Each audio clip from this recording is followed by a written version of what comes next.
Good afternoon, pardon me, good afternoon from New Zealand. It's a very hot day. I'm going to do my best to get through this topic.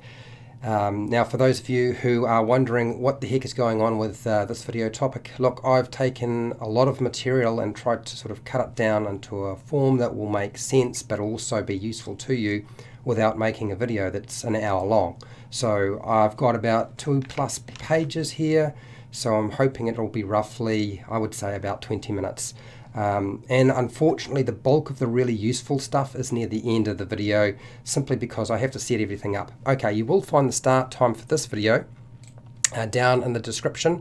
Once YouTube publishes everything, you will let me know if the sound quality is poor or the image is coming through badly. Hi Scott, how's it going? Now, if you want to access the live streams and you go away, right now it's not going to be an issue, but if you go away, you need to be subscribed, hit the bell button, and have your notifications turned on your phone and your desktop to be able to be notified. Otherwise, you won't get notified. You won't be able to access the live stream, and that has all of the Q&A at the end and the feedback that I normally do. Okay, also too, if you're a patron, you get access to the live stream, so you don't have to worry about that sort of thing, which is great. I do an edited version of all of my videos. For those of you who are wondering, yes, there is an edited version, but I cut out all of the Q&A and questions and answers and all the feedback from the community, which honestly can be quite good, I find. Now, if you've never been in my live streams before, what I normally do is I have a quick chat with everybody, and then once I've done that, I present everything first. I will use slides to sort of illustrate everything. It just makes life easier for me. And then once I've done that, I then open it up for questions and answers, and I'll bring back the camera to my face. That's normally how I run my live streams. It just makes it easier for me to read from my material so that I don't botch things up too badly. I'm going to take a drink of water.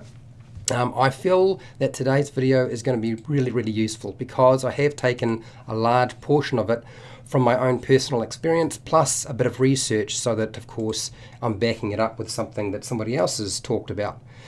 I'm going to say right now, I'm not going to talk about the chemical reactions in your brain and how it all works, so I'm just going to tell you how to do it. So grab a drink of water, because I needed to do that, and some food, settle down, get comfortable, and let's work our way through the process of telling a great story. Hi, welcome to HowtoDandD. My name is Fred Wheeler, and today I want to talk about Dungeons & Dragons. Not specifically Dungeons & Dragons 5e, it could be any type of Dungeons & Dragons story, and honestly could be applied to any role-play game or story that you tell, even if it's not a role-play game. Okay, here's the first thing. How do you tell a great Dungeons & Dragons story? Well, that's a good question. And there's lots of moving parts. I have spent a bit of time breaking it all down into a bit more bite-sized material, so it's a little bit easier to follow. So creating a great written Dungeons & Dragons story is really, it's not the same thing as telling a story verbally. And I know a few people will get this confused. It is simply not the same process. It's not the same skill set, which is good for you if you are not good at writing a Dungeons & Dragons story that has nothing, it's not related to your ability to tell a good story. So how do you tell a great Dungeons & Dragons adventure story? There's the crux of it, right? How do we actually do that? We start off with our story element, which is usually our plot. Every story has a plot of some kind, and there is basically only one plot line that applies to pretty much all Dungeons & Dragons adventure stories. Doesn't matter what sort of Dungeons & Dragons game you are playing, the chances are the elements are exactly the same. And that's this. There is a villain who wants something. That's all it has to be, nothing more than that. Or you could just say that somebody wants something. Now, what do they want? Well, they could have a desire to grab a lot of different things, actually, as it happens. But what you want to sort of focus on is things like power, money, maybe a magical artifact or a non-magical artifact, as Sauron from Lord of the Rings was obsessed in getting the Master Ring, the ring that would rule them all. Revenge, slaves, maybe to perform some sort of construction, or something else. It's really, up to that particular villain that you're building for your story. or maybe they are after a particular kingdom. There are lots of different things that villains will be looking for, but that is essentially it. The villain wants something and that's it. That's your basic storyline. First thing that a Dungeon Master needs to do is get the player's attention before starting the adventure story. I know that sounds like a hard task, and yes, it can be a very difficult task to begin with, but it's really important, probably more important than a lot of people understand sometimes. Don't start your adventure or telling your story till you have your player's attention. If the players don't have their attention on the Dungeon Master, do not start. It's really important. How do you get your player's attention? It's a very good question. I've actually talked about how to get your attention focused on the Dungeon Master from the players, but I would have to do an entire video topic on another day to actually cover all of that. So I can't cover that element if that's the question you have. But there are lots of different ways of doing it. Okay, now I know that's a sort of a shortcut and say I haven't answered that part, but we don't have time to add another 20 minutes to this video. First off, you're going to use the 3-act story structure. Okay, that's the 3-act story structure. It's the structure that all stories will use no matter what story it is. There are some variations, but this is the one that's tried, it's tested, it works, and it's simple. And it's really important that when you tell a story that the simple stories work best. It's the stories that are complex and a little bit involved that can be very, very difficult to tell. Your first element to Act 1 is the setup or adventure hook. This is where you make it clear that there is a villain or somebody who wants something, just as I talked about before, and the players' characters are going to stop them. That's essentially the setup. Nothing more to it. Very, very simple. Number 2, or Act 2, is the confrontation or conflict with the story. And that's the interaction between the player's characters and the villain, or whatever is taking place. And when I say a villain can take many different forms. This could involve something like combat, social interactions, exploration, all manner of different things, okay? All of those things can be involved as part of the confrontation or conflict. That's Act 2. That's the body and meat of your story. The last part of your story is very important, and that is Act 3 is resolution or the climax with the villain. Now, the resolution is really important because a lot of people, I think, nowadays have forgotten the concept of storytelling and they try to use sort of new vogue ideas. What you're trying to do is all of the conflict and confrontation that occurred in Act 2 is resolved in Act 3. If you can't do that, your story is going to be quite weak, and sometimes it can work by changing that formula, but often you will find that it will actually just cause a whole bunch of hassles for you that you really don't need. Okay, here is the body of the stuff that you need to actually deal with as a dungeon master. This is what you need to achieve in your players, in their minds, okay, and in their motivations. When you're running through your story, running through your adventure game, there are essentially 5 different elements that you need to achieve in the player. And what they're going to do, and I'm not going to tell you the chemicals behind it, but there are 3 basic chemicals that are involved in storytelling that are really important. And these 5 elements will activate them, and that's the thing you want to focus on. The first one, number 1, is we want to elicit suspenseful surprise. Suspense and surprise is very important with any story. If you don't have those elements, it's very hard to maintain focus on the player or the person listening to the story. So that is actually really important. Number 2 is actually, would you believe it, a desperate desire, absolute desperate desire to see the conclusion of a cliffhanger in a story. Stories should have cliffhangers. They don't all have cliffhangers, but they should have a cliffhanger because of what they do to the person who is listening to the story. So make sure that you're imparting that part in. So the cliffhanger is number 2. Number 3 is allow your players to be collaborative in the storytelling process. By all means, you are, as the Dungeon Master, telling a story. You are the storyteller, but you're not the only storyteller. So you need to actually allow the players to be collaborative. Number 4, would you believe it, is about character. It's actually very important to get your players to have empathy for the other characters in the party, and particularly for non-player characters in your party. Why do we want to do this? Well, the thing is, with anything that revolves empathy, is we're activating a different part of the brain. Okay, the first 3 activating one part of the brain and one chemical. This one is activating another one. Okay, we want empathy. This is how we get tied in and hooked into a story, by developing empathy for the characters in that story. So we need to do that as well. And number 5 is, would you believe it, laughter. Laughter and or happiness. That's what we want to get out of our players. So with those 5 things in mind, how do we actually do that? So you've talked about what we need, so how do we do it? So we're going to talk about that right now. So how do you do this verbally? The basics behind it are very, very simple. You're going to use your words, you're going to use your body language, you're going to use lots of different things. I'm going to go through each element and sort of highlight how I would talk about doing it, and some tricks, particularly the first one. The first one is really important. So let's start off with suspense, mystery, and surprise. Those are all sort of tied up. When I talk about suspense, mystery, and surprise, I'm really essentially talking about the same thing. One individual, Alfred Hitchcock, was really good at developing stories through film that built up suspense, mystery, and surprise.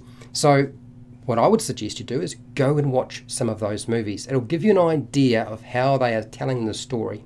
That's one part. When it comes to yourself and how you apply that and do that in your own game, well, guess what? You can build up suspense, mystery, and surprise by stopping, pausing as you are talking as the Dungeon Master. Deliberately leaving out details. Now, these could be details that are related to something that is requiring the player's character to investigate, forcing them to actually find out those details, or deliberately leaving out details and just giving broad brushstrokes, forcing the players to actually find out those details, even though their character can see them. What are we trying to do? We're trying to force them to ask questions. If we get our players asking questions, we know they are awake. We know that they are probably not on their phone if they're asking questions, and we know that they are invested because they are asking a question. So that is one of the key aspects to teaching, as it happens, is actually forcing questions. And the best way to do that is to leave out detail, create mystery. Okay, another good way of doing that is deception about the story consequences. So even though we present something, we are being quite deceptive about what is actually being put out there, which means that the consequences in the story, even though, say, you come across a blood trail, that blood trail may represent the trail that is left by the victim from a murder. It might be just the blood trail from a chicken that was butchered the day before for a dinner. It might be, so those are the sorts of things I'm talking about. By creating deception in the story, we are going to create surprise and mystery. That's another way of doing it. I like to sort of, when I talk about mystery and surprise, I like to think of it like a magician. Magicians use misdirection. They focus on those aspects of their art. So what they're doing is, what you see is not what's taking place. They present you with something, and while you're focusing on the thing that they are showing you, something else is taking place behind the scenes. And that's the same sort of tool that you can use as a Dungeon Master when you're talking through your story. Okay, here's a really good one. And of course, I'm sure a lot of people have lots of familiarity with this. Star Wars. Let's talk about Star Wars. I'm talking about things like describing unexpected situations or character behavior. Unexpected situations and character behaviour. So, for example, Star Wars The Empire Strikes Back, Luke Skywalker is in a duel with Darth Vader and loses his hand and winds up discovering that his father is not dead. In fact, his father is Darth Vader. That is what I'm talking about when I talk about unexpected situations and character behaviour. Another great thing about Dungeons & Dragons, which is a pro and a con sometimes, and that is the use of dice. The use of dice or rolling dice adds a random element, which means that when you try to resolve a particular situation or action in the game, whether it be around combat or something else, it doesn't matter, there's a random element. There's a chance of success and failure. That adds in that unknown element. Hence, surprise, mystery, and suspense is being built into your player. Okay, so that's the first one I was talking about. And I did warn you guys that there's going to be a lot of information here. Okay, number 2. Let's talk about the cliffhanger. Cliffhangers have to be created wherever possible. And what is a cliffhanger? Essentially, it's stopping the story at a key point where there's tension. That's it. It's very, very simple. So wherever possible, you won't be able to do it every single time, but wherever possible, build that in somewhere. And the best place to build it in is either just before a break, or, which is fine, or at the end of your game session. I often find it's very difficult to build in a cliffhanger, which does not have to be combat orientated, at the end of your game session. Sometimes it doesn't work, but you can have a cliffhanger and then say, and now we're going to take a break and I'm going to go to the toilet. And you have just built in your cliffhanger. For those of you who are worried about how I could actually possibly do that, I want to go back to Star Wars again and The Empire Strikes Back, because there's been a lot of Star Wars talk recently, and why not? Now, at the end of The Empire Strikes Back, we know that Luke Skywalker has been saved by Leia after he lost his hand and falls down the chute. And then, of course, Han Solo has been frozen in carbonite, and he's being trucked off by Boba Fett. And the rescue mission. We end right on the rescue mission. We don't know what's going to happen to Han Solo. And then we have to wait till the next part of the story. That is a really good way to end your adventure story in that part. Now, cliffhangers are not designed or supposed to be set at the end of Act 3. For those of you who are wondering, okay, you were talking about the act structure of, setup, confrontation, and then resolution. So the easiest way to understand this is when these stories were put together by Star Wars, they weren't really written and put together in concept of, I can put it on film. They had to break the entire story up into pieces. So the idea is not to put your cliffhanger as your resolution in Act 3, for those of you who are wondering, just if you were getting confused by my example. Okay, let's go on to the third part, and that is telling your part of the story with energy and excitement, and be expressive. That does not mean that you need to talk in an accent. It does not mean that you need to act out the characters, although that's very good if you can. But you do need to be energetic, you need to be excited, and you need to be expressive so that you can pull your players in. If you can do that, you're doing well.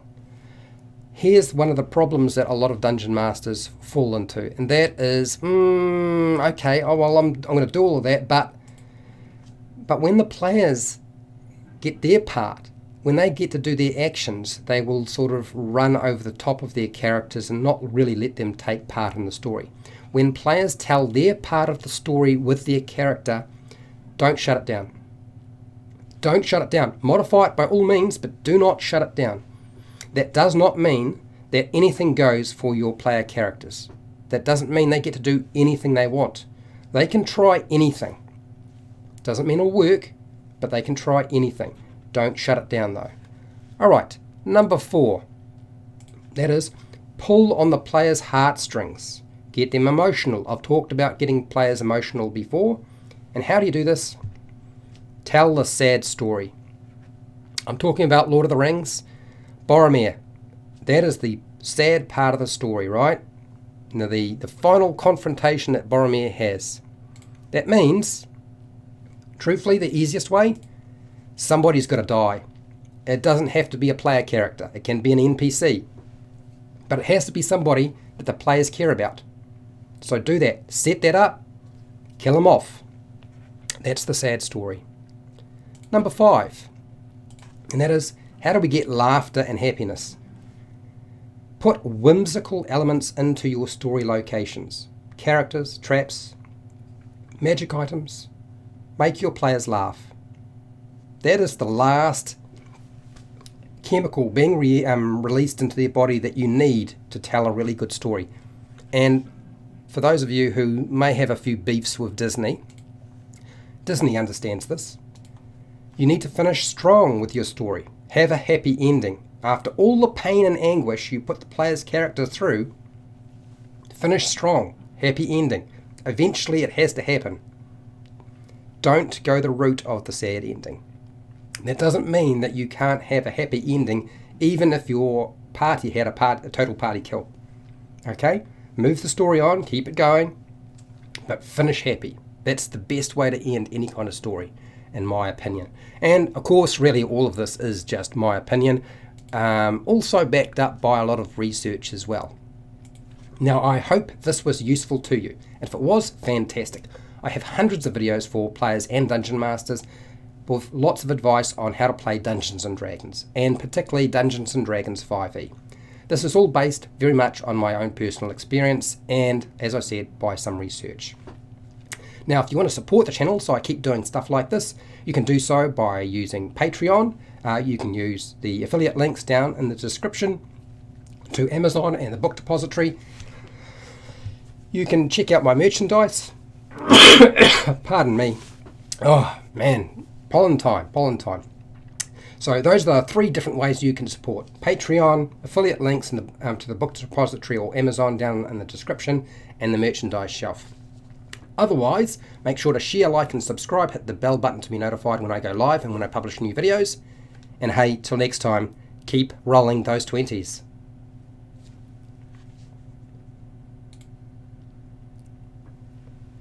Oh, pardon me, I'm not gone, but I do need a drink of water, and I was starting to lose it just a little bit.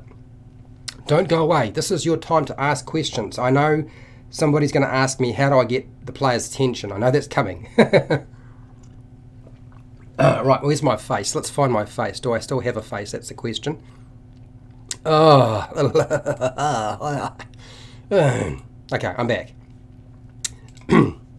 All right, so we're going to work from the top to the bottom, since there isn't too much information in the chat, which is great.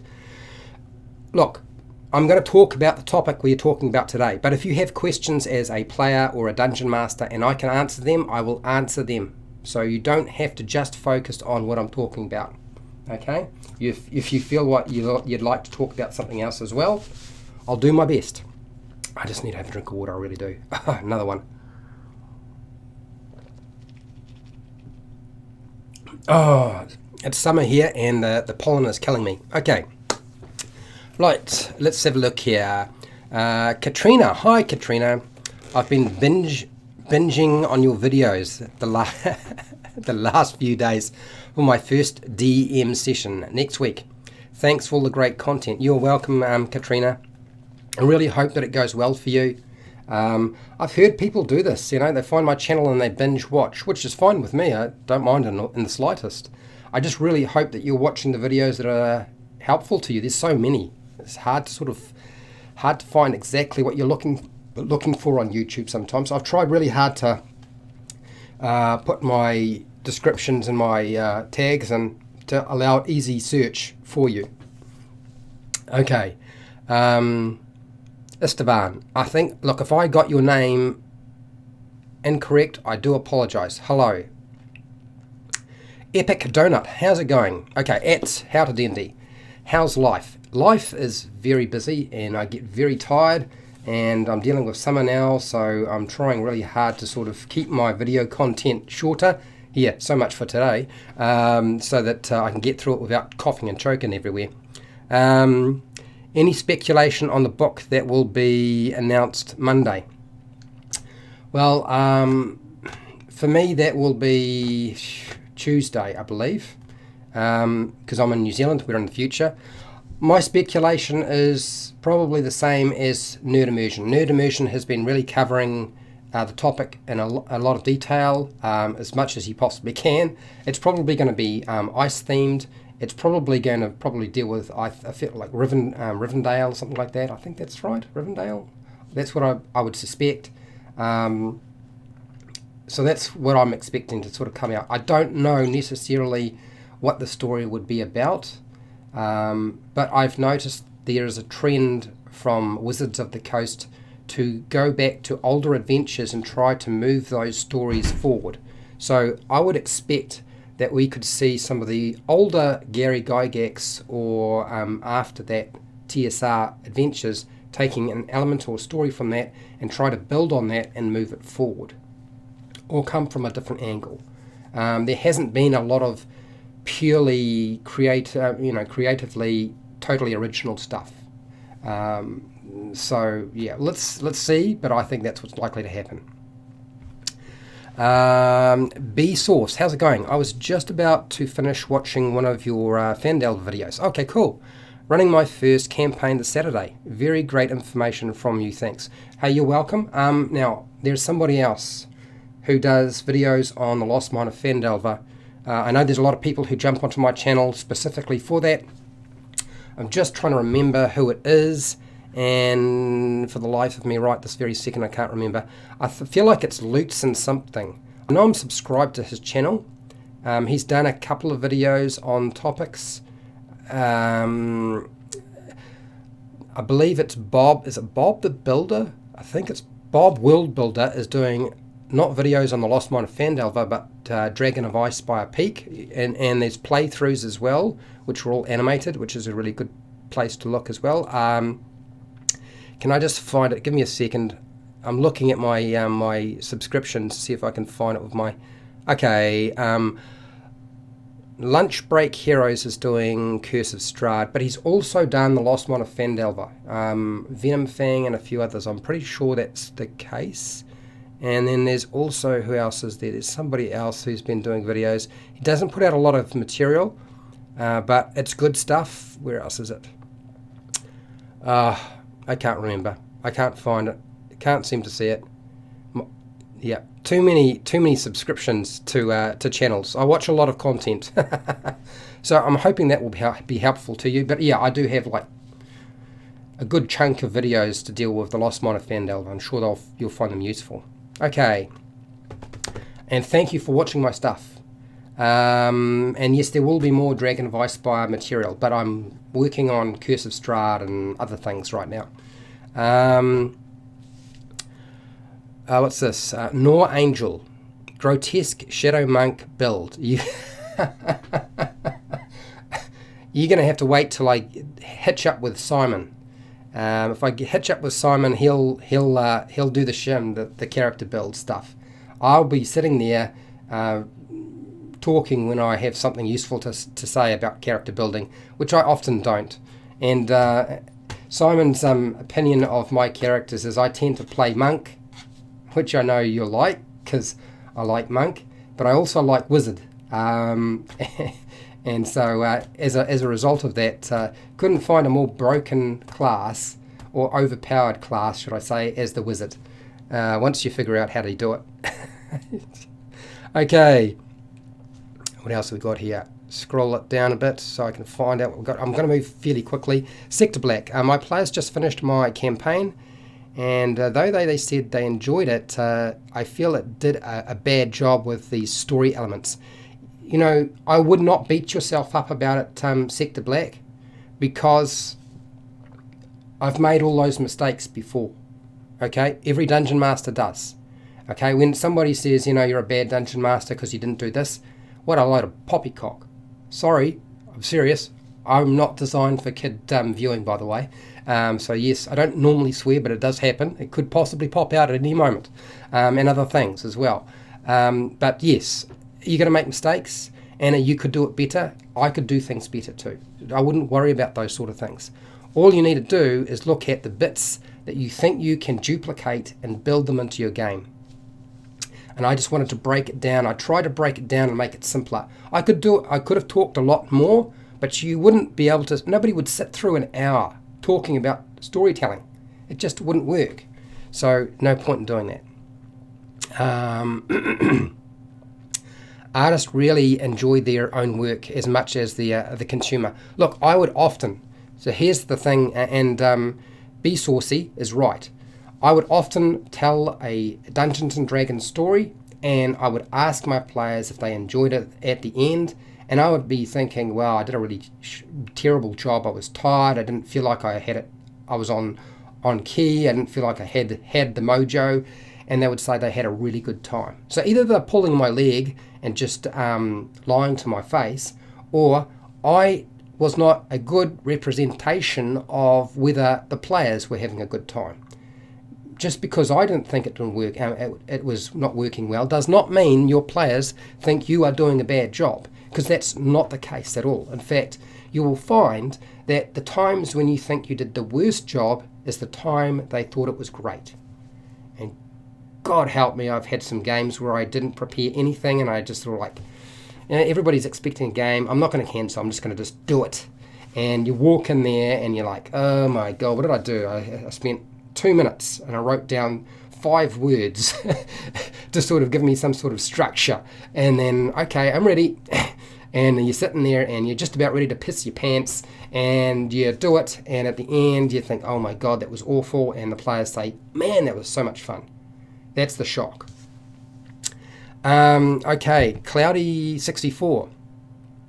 Trust your players and feel happy that they enjoyed it. Remember, they don't know what the story was meant to be or what wasn't quite right. Yeah, exactly. Yeah, that's exactly right. They don't know that you didn't figure everything out.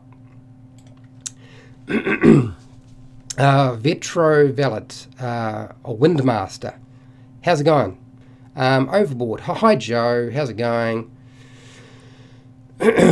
What's that? Okay, Fred. I'm coming to New Zealand. I'm going to play in this great story. All right. Okay. Come to New Zealand if you want. You're welcome. We've had what have we had recently? We've got smoke from Australia coming across the water to us, so our skies are going yellow, and we've had White Island go up and erupt. So it's been quite busy recently, and there's been a few earthquakes in a very small country like ours.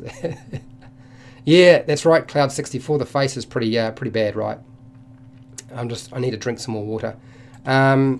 Be Saucy. Do these storytelling elements matter if I am running a module like Minds of Phandelver? They still apply. They still apply, and you will find that a lot of the story elements that I'm talking about are already built into the Minds of Phandelver. The Lost Minds of Phandelver have these built in. It's the difference between reading through a Dungeons and Dragons adventure or story and then trying to tell that story. So take the story and build in these elements, because how you tell the story from the written word can be very different to somebody else. That's where, as a dungeon master, you use your brain, and essentially, whether you realize it or not, as a dungeon master, you are an artist, just not the kind of artist you're expecting. We're talking about the same sort of artist who used to sit around the campfire late at night and tell stories about their ancestors and ghost stories. And the storytelling art and doing it verbally has been around for thousands of years. And whether you realize it or not, genetically, almost all of you are built for it.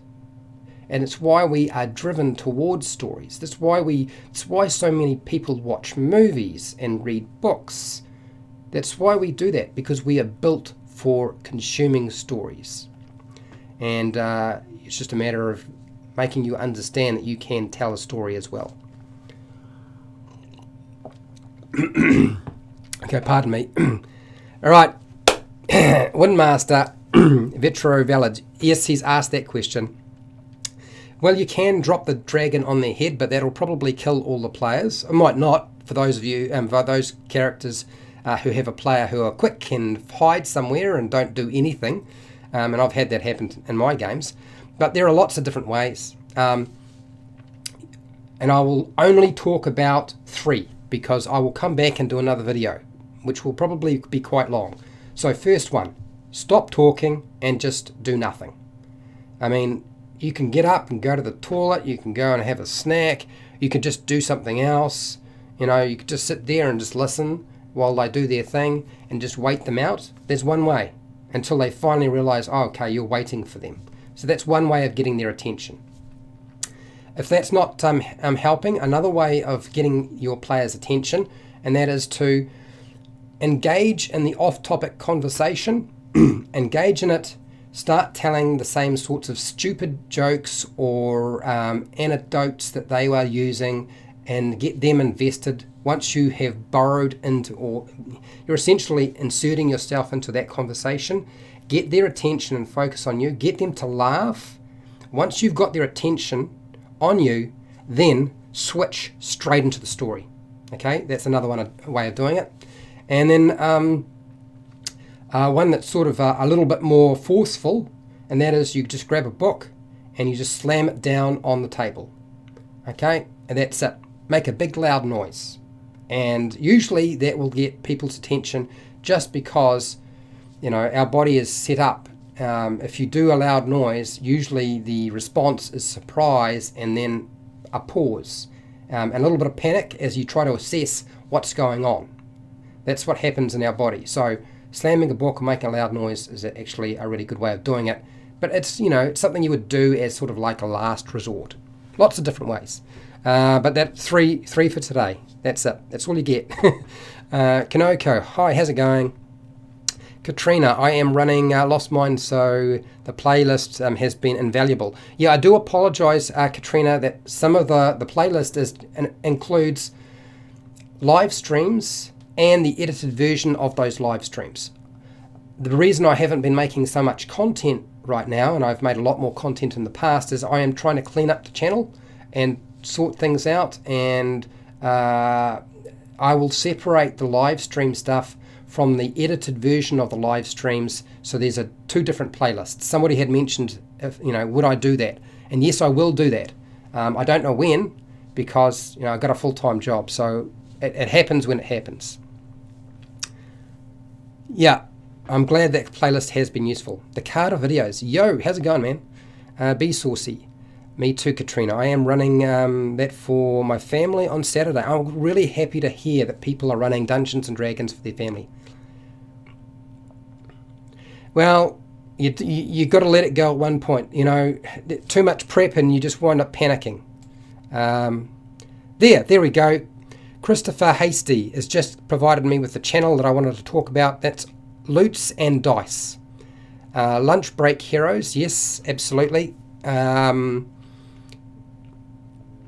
Sly Flourish, that's right, yes, absolutely. I mean, usually all of my videos will have a link to Sly Flourish and his articles online that talk about the Lost Mine of Phandelver, and he's also run pretty much every pre-made adventure there is. So you will get lots of really good information from him. It's practical. It's not pie in the sky stuff. It doesn't assume you have unlimited time and unlimited skill, and that you are of a high level. It assumes that you are just a normal person. Man, woman, dog, child, whatever. Okay? I'm sure you don't have a dungeon master that's a dog or a cat, but anyway. Thank you, Christopher. I'm glad those videos are been useful to people. Okay, I need another drink of water, and then we're going to get on to Gary. Oh, all right, I need to slosh it around a bit more next time. Okay. What do we got here, John? There's another guy, also very good. He's already talked. Yep, we've got Sly Flourish. Gary. It's Gary. I missed you, Gary. Hang on. All right, now I can see the bottom of the chat, which means you can keep typing as fast as you can. You're going to have to be quick because I am going to try to run away as soon as I can. As soon as I get to the bottom of them, woof, I'm off. Gary, do you recommend the D&D starter set or the essentials kit for a complete newcomer to the game? Okay, so here's my. I suppose I I didn't really spell that out, did I, Gary? I haven't really talked about that particular aspect, and I know people keep asking me how to integrate those two box sets. Here's the lowdown for you, Gary. The Lost Mine of Phandelver, which is in the Dungeons & Dragons starter set, the original one, is a much stronger structure for a story than the Dragon of Ice by a Peak. That's the truth, okay? Dungeons & Dragons Essentials Kit is a great box set. It is. It's got lots of stuff in it. But as a story structure itself, it feels more like a video game and more like a bounty board for bounty hunters. And it does not have a particularly good story in it compared to the Lost Mine of Phandelver. That's not to say that the Lost Mine of Phandelver is perfect, because even Keep on the Borderlands, which was released many years ago as a starter adventure, has problems too, okay? But you are better to get the Dungeons & Dragons starter set than you are to get the Dungeons & Dragons Essentials Kit if you are after a good story. Now, if you want all the dice and the Dungeon Master screen and the other bits and pieces in there, you know, I would say that the rule book in the Dungeons & Dragons Essentials Kit is probably better than the one that is provided in the Dungeons & Dragons starter set itself. But the difference between those two boxes is everything else in the Dungeons & Dragons Essentials Kit is there's more of it and it's of a better quality apart from the story. And I know that might get a few heckles up, but honestly, that is what I've seen so far. And I can assure you, I will have to make more videos for Dragon of Ice by a Peak than I ever did for the Lost Mine of Phandelver. Just because there's so many questions and issues to deal with. Which means, what? 40, 50, 60 plus videos to do more to get it all sorted out? How many years is that going to take me? It's going to take me a long time. Okay, hopefully that answered your question. I think important part of great D&D story is cooperative between the party members, yes, and the Dungeon Master. But yes, you are right. Cooperation between the players and the party is vital. But sometimes PCs can not trust each other or be almost hostile. How do you deal with this in your games? Okay, here we go. You have a session 0. You make it clear. I make it clear to my players that I don't care what character they play. I really don't care. I don't want them to bring an evil character into the game. I'm not into that. Okay? If I wanted to run an evil campaign, I would say everybody needs to be evil. Because the problem when somebody wants to play an evil character and everybody else is playing something else, all you've done is allow a spanner to be thrown into the machine to wreck it. It's like a gremlin. This player is essentially a gremlin, okay? And they get their fun from sort of causing strife. Now, I am an instigator.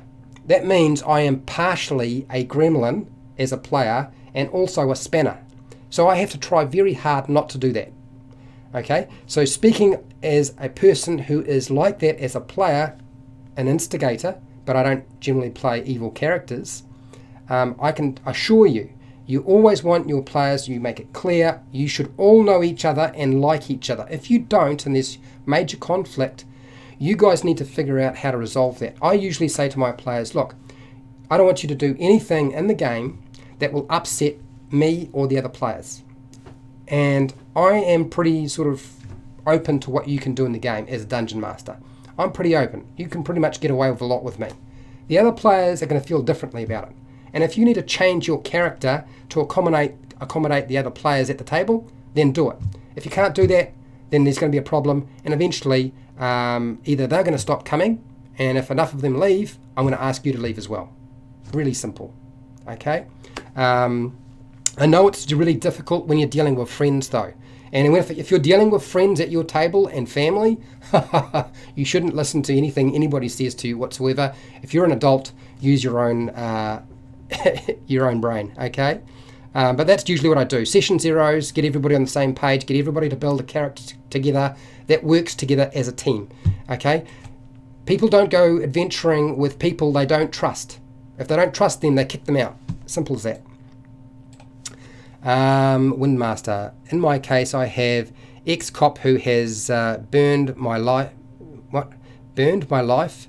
Doesn't care anymore. Girl from street who doesn't trust other people, and a warlock with amnesia who skipped lesson on empathy. Okay, so here's your problem, Windmaster, and that is you needed to get everybody on the same page. And if you can't get them on the same page, then you don't have a party that will survive.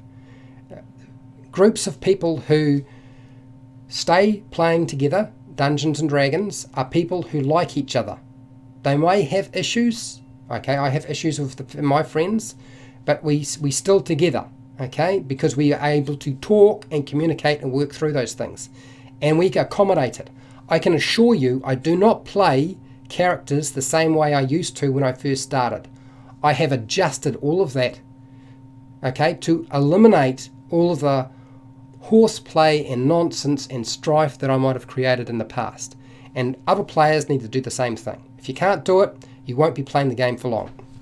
You'll be back to playing video games in a darkened room on your own. Okay, Katrina, good luck. I'm sure we will both find it easier than we expect when it comes into... Yeah, absolutely. I mean, it's always frightening the first time around.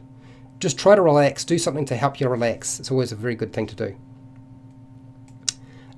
Be saucy. Hey, that was encouraging. Yeah, no, look, you'll be surprised. The community who is revolving around me are really, really useful. And actually, the end of the live streams, usually the Q&A, can have some really good feedback from everybody. And also, too, because I tend to read out a lot of what everybody says, you can't sort of miss it too much. But yeah, they're really, really helpful, and I've found them hugely useful over the years for all sorts of different ways or different things. Okay, right, here we go. Janshivik. Oh, look, if I got your name wrong, I'm sorry, man. My eyes are a little bit messy right now. I think Lost Minds have much better story than I Spy Peak. Yes, it does. I agree, absolutely. What do you got here, Joe? I've been thinking of making videos for the Lost Mine of Phandelver for Dwarven Forge terrain for certain locations. Well, you know how I feel about doing more videos on the Lost Mine of Phandelver. I've done so many, I'm kind of a little bit out of energy. So, Joe, if you decide to do that, Overboard DM has a YouTube channel. I don't normally talk about other people's YouTube channels unless I've known them for a while, but I've known Joe for quite a while, and he does a lot of videos on miniatures. So, Joe, do it. See what happens. But don't do it unless you feel like it's going to give you something back, okay? Because who knows how long that will take. Katrina, in a campaign where I'm a player, I've had a bit of an issue with that. Got to the point where I had to put onus on one player to find or make a reason that the characters would work together. Yeah, you do. You need to find a way. Why are they connected? Why do they stay together? That is the glue. If you don't have a reason why you are together, then you are essentially Chuck Norris on your own, lone wolf, and you won't be playing with other people. It's as simple as that. Yes, the tools you get are better from Essentials Kit, but the adventure from the Lost Mines is superior. That's exactly right. I'm glad somebody agrees with me. That's good. Katrina, once we had the discussion, it went pretty well.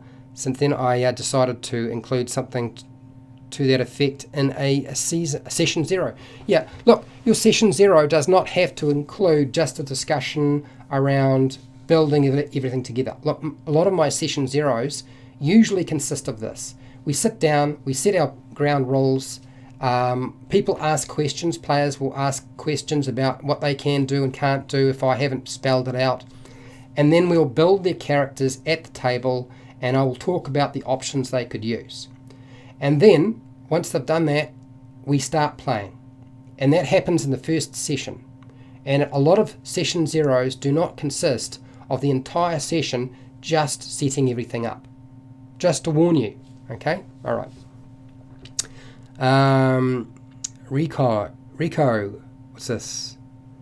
So I forgot your name wrong, I'm sorry. The Stranger Things starter set has a better rule book and a simpler and interesting story.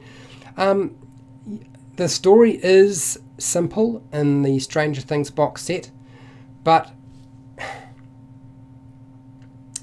I haven't done a whole bunch of videos on that topic. There were a number of very peculiar story pieces that were missing, and it's because the adventure book is so short. I feel like that product is interesting, but it's not really a first go-to product, in my opinion. If you are a fan of Stranger Things, then go buy the box, you'll probably have a good time. But if you are not that invested in Stranger Things, honestly, if you want the story, it's the original starter set you want to go and pick up. And you can get the Dungeons and Dragons Essentials kit later on if you like.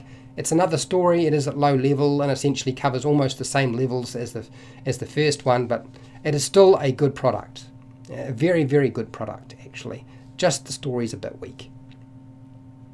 Cloud64 agrees with the Essentials and versus the starters, but I think the individual scenarios and Essentials are easier for new DMs, less story to worry about. Yes, they are broken down, so each adventure, they're made up of very short pieces or blocks, and usually it's 2 pages with a map. That's it. And the map included in those 2 pages. So that means there's only usually about a page and a half of material that you need to read. That means that you can prepare your adventure within about 5 minutes. But there's very little information on NPCs or player characters, which makes it very difficult for a dungeon master unless particularly if they want those details, or the players start fishing and they start wanting that information out of you and you don't have it. But it is a very very good product in terms of making it simple for you. It just logically problems. And God, that dragon is going to cause more problems than the other dragon in the other box set. And of course, you're playing with Dungeons and Dragons, so there's always going to be a dragon, right? And dragons are always going to cause a problem. But Dragon of Ice Spire Peak, the dragon in that one, shoo, that's just a headache. I've got to do a video on that at some point. Okay. I don't know. For me, Lost Mines are easier than Ice Spire Peak. Yeah, it's got different elements to it. I need a drink of water. The Nicuous, I think that's right. What I found most difficult would be starting the quest and not only building building the initial scenario, but putting all players together, making their characters to get interested in getting together. Okay, so I'm pretty sure I did a video on campaign starters, and this video, I believe it's called Campaign Starters for Dungeons & Dragons 5e, or Dungeons & Dragons. And it's basically a huge list of campaign starters with why, I'm pretty sure it includes why the players would be getting together. There's also another video which might have got cut off, which is about character backstories. And there's another one. I think there's at least 3 different videos related to that same topic that you're talking about, which should help you out. Okay. I don't see myself doing a bigger adventure, such as Dragon Queen, Storm King's Thunder, the Underdark campaign, Strahd, so forth. I totally understand that. I recommend, for those of you who aren't married to Dungeons & Dragons design team and Wizards of the Coast, try out the Book of Lairs, which has got each lair or adventure is about 4 pages long. It's contained within itself at various levels, and you can sort of sprinkle them together. There's also Prepared by Kobold Press, which has each adventure is about 1 page or 2 pages long with a map and very easy to prepare. Literally, you can prepare it in like 5 minutes, and it's got all the juice you need to get it done. And there's another book called sort of a sequel to that called Prepared 2, and it does the same sort of thing. The only thing is I feel like that is less of a story book and more of an encounter book. Yeah, I get it DM-ish wise. Yeah, I get it. DMing. Cloud64, fair enough. Hard for me to judge as I have some experience. Yeah, it is difficult to judge what it's going to be like for a new person playing the game or dungeon mastering if you're experienced. If I'm an experienced dungeon master, so I can look at a product and I can build in. If I get a skeleton, I'm fine. And actually, I kind of prefer a skeleton because then I can do the rest myself. Because if I don't get a skeleton and it's all fleshed out, I'm going to stick stuff in there I want anyway, or take stuff out. But often I just add more. You can't have enough, and you just keep piling it on. But yeah, it might be easier for younger players. Yeah. Overboard. Okay, what do you got here, Joe? I'm currently doing a campaign, Tomb of Annihilation. And oh my, huge sandbox. Oh my gosh, you're going to have so much trouble. Or should I say jungle? Yeah. I read the book, I looked at it, and in the end I decided that I felt like the players would hate me after running that adventure.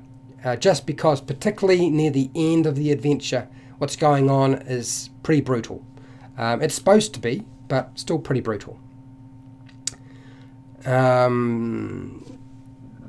Pardon me. Yes, it is just basically a collection of quests, Dragon of Ice by a Peak. What else we got here? Yeah. Okay, so I think we've pretty much covered everything. Yes, I think we have.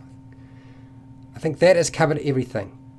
I like books like Tales from the Yawning Portal because it's a collection of smaller adventures, and I like The Ghosts of Salt Marsh because it's a collection of shorter adventures. I think those have a lot of merit, the more of these books they put out, the more you can sort of build on whatever you want and link things up, particularly if you're not ready to make your own stuff or have enough time. Let's get real. Usually it's about having enough time. Hi Aaron, how's it going?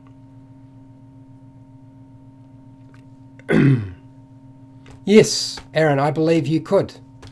You certainly could have added some very useful and valuable information. But the good news is, Aaron, that you will eventually get to see the video because I'm sure you have me subscribed and belled and notified and all those sort of things anyway. But yeah, I think it's a good time for me to take off before I lose my voice because I am already starting to do that. I really thank everybody, particularly my patrons and particularly the people who keep sticking out with me, keep following me. You know who you are. I know who you are. Thank you for hanging out with me. It's been great. So wherever you are in the world, whether it be the morning, afternoon, night, early morning, I know that can happen. Please look after your family, your friends, your neighbours and yourself.